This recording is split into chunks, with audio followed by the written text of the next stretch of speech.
Hello student, good morning. Online class में आपका एक बार फिर से हार्दिक स्वागत। तो अपन ने पिछले भाग में कारक का चैप्टर कंप्लीट किया था और अब अपन एक नया टॉपिक स्टार्ट करने जा रहे हैं, सर्वनाम। तो सबसे पहले नए पेज से स्टार्ट करना है और हेडिंग डालनी है सर्वनाम, जिसको अपन इंग्लिश में प्रोनाउन कहते हैं। तो हेडिंग डालने के बाद में अब अपन सर्वनाम की सबसे पहले परिभाषा लिखेंगे कि सर्वनाम कहते किसे हैं। तो सर्वनाम उसको कहते हैं जो संज्ञा के स्थान पर काम आने वाले शब्द, उसको अपन सर्वनाम कहते हैं। जो संज्ञा के स्थान पर काम आते हैं उसको सर्वनाम कहते हैं। साधारण भाषा में बात अपन करते हैं तो सर्वनाम उसको कहते हैं कि संज्ञा के स्थान का मतलब जो व्यक्ति का नाम आता है, वस्तु का नाम आता है, इस व्यक्ति के नाम को बार बार नहीं दोहराया जाए, उस वस्तु को बार बार नहीं दोहराया जाए, उसके स्थान पर मैं, वह, तुम, ऐसे आदि शब्द आते हैं जो इनके स्थान पर काम आते हैं, उसको सर्वनाम कहते हैं। तो इसकी परिभाषा देखिए। सबसे पहले अपन को लिखना है सर्वनाम की परिभाषा और उसके बाद में स्टार्ट करनी है कि संज्ञा के स्थान पर प्रयोग किए जाने वाले शब्दों को सर्वनाम कहते हैं। संज्ञा के स्थान पर प्रयोग किए जाने वाले शब्दों को सर्वनाम कहते हैं। साधारण परिभाषा होगी कि संज्ञा के स्थान पर प्रयोग किए जाने वाले शब्दों को सर्वनाम कहते हैं। तो यहां तक समझने के बाद में इसके प्रकार देखेंगे कि सर्वनाम होते कितने प्रकार के हैं और उसके भेद। तो सर्वनाम के 6 भेद होते हैं। सर्वनाम के भेद कितने हो गए? 6। तो लिखना है कि सर्वनाम के प्रकार पब्लिक सर्वनाम के भेद, और उसके सामने लिख लेना है सर्वनाम के 6 भेद होते हैं। अब 6 भेद होते हैं और 6 भेद कौन कौन से होते हैं वो देखते हैं। पहला 1 नंबर लगाकर लिखना है पुरुषवाचक सर्वनाम, 2 नंबर निश्चयवाचक सर्वनाम, 3 नंबर अनिश्चयवाचक सर्वनाम, 4 नंबर संबंधवाचक सर्वनाम, 5 नंबर प्रसन्नवाचक सर्वनाम और 6 नंबर निजवाचक सर्वनाम। तो ये हो गए सर्वनाम के प्रकार 6।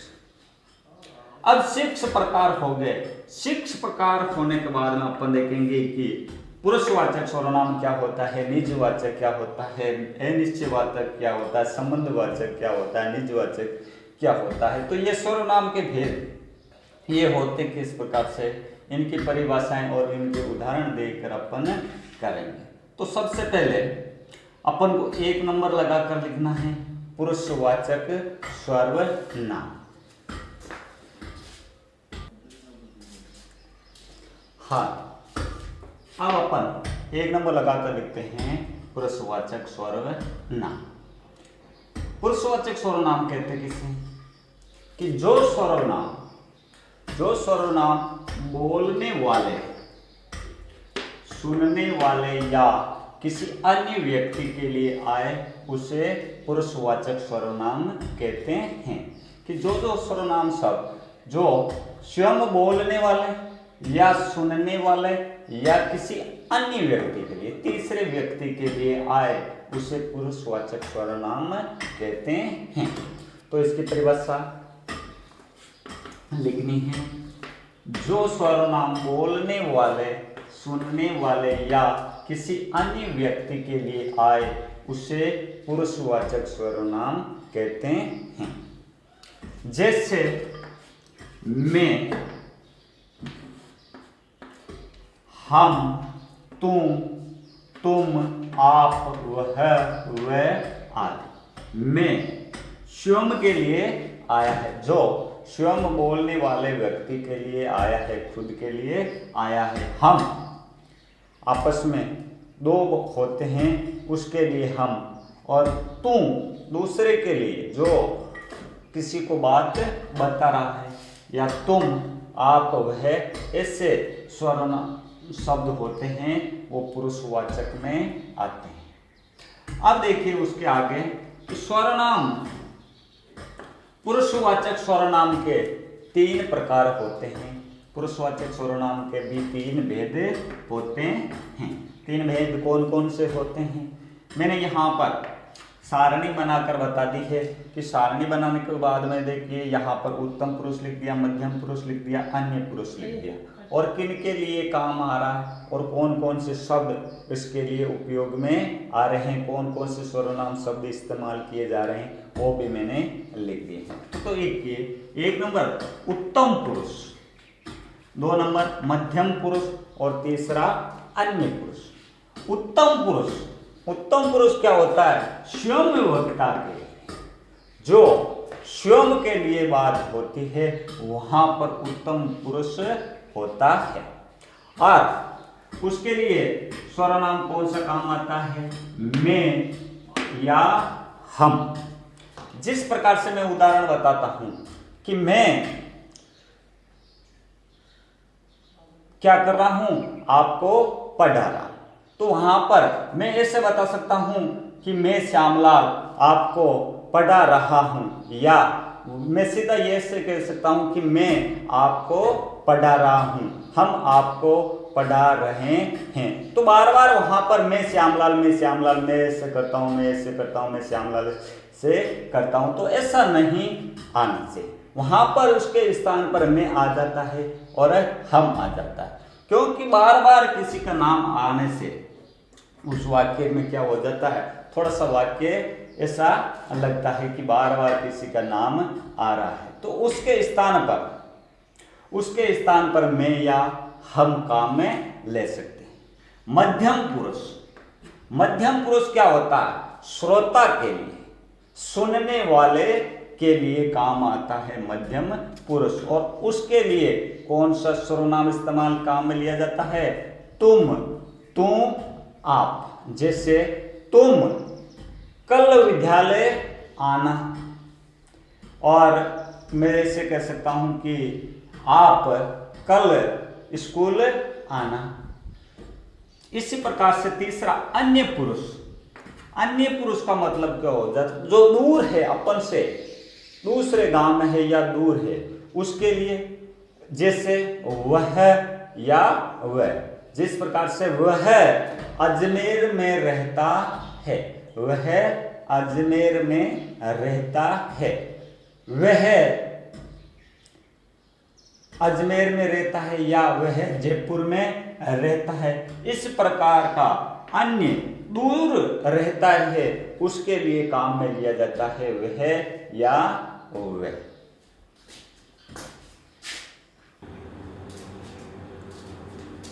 हाँ, 1 नंबर अपन ने पुरुषवाचक सर्वनाम का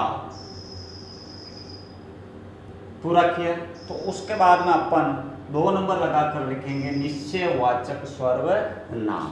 2 नंबर लिखेंगे निश्चयवाचक सर्वनाम। तो निश्चयवाचक सर्वनाम कहते किसे हैं? कि जो सर्वनाम शब्द किसी निश्चित व्यक्ति, यहां पर ध्यान रखना है कि निश्चयवाचक है। निश्चयवाचक का मतलब भी यही होता है कि जो बात सत्य है, निश्चित ही है, उसी को ही निश्चयवाचक सर्वनाम कहते हैं। कि निश्चित व्यक्ति या निश्चित वस्तु का बोध कराते हैं, उसे निश्चयवाचक सर्वनाम कहते हैं। तो सिंपल सी परिभाषा लिख ली, वापस देख लेते हैं कि जो सर्वनाम शब्द किसी निश्चित व्यक्ति या निश्चित वस्तु का बोध कराते हैं, उसे निश्चयवाचक सर्वनाम कहते हैं।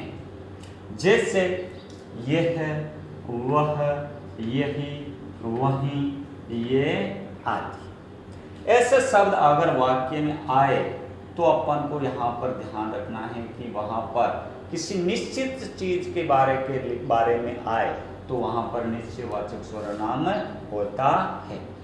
निश्चित होनी चाहिए बात। ऐसा नहीं कि ऐसे कह देते हैं कि अपन कह देते हैं कि वहां पर नागौर में एक बहुत बड़ा मंदिर है और वहां पर जाकर अगर अपन देखेंगे तो वहां पर कुछ भी नहीं है, तो कोई निश्चित नहीं है, पता नहीं चलता है कि वहां पर है या नहीं। वहां पर होनी चाहिए वो वस्तु, तब अपन को वहां पर अपन कहते हैं कि निश्चयवाचक है। तो देखिए उदाहरण देखते हैं, यह लाल किला है। अगर अपन वहां पर जाकर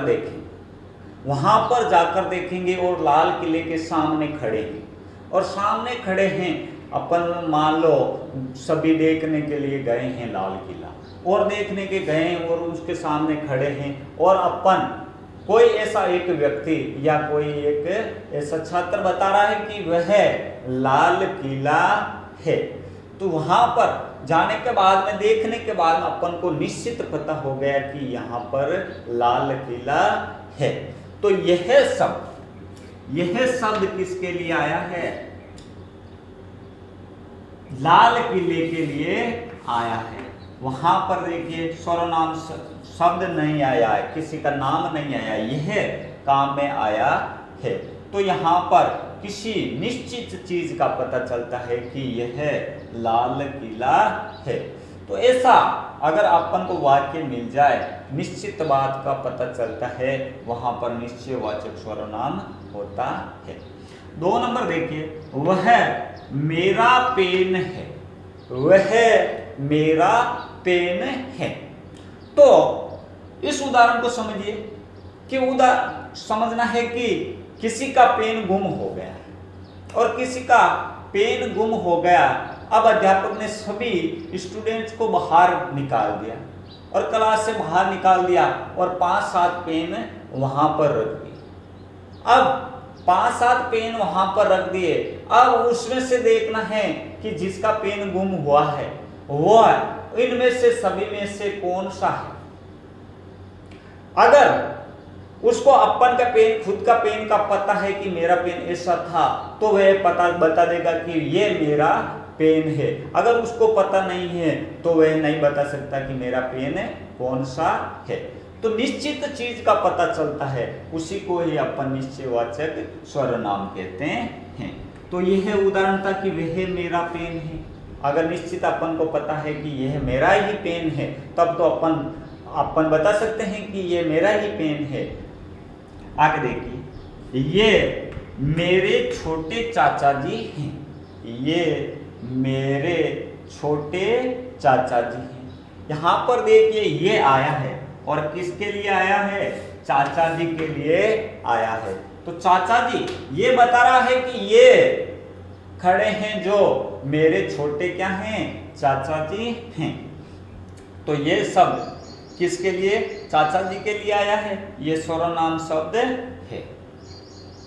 तो अपन ने 2 सर्वनाम के भेद पढ़ लिए हैं और बाकी के रह गए 4 भेद।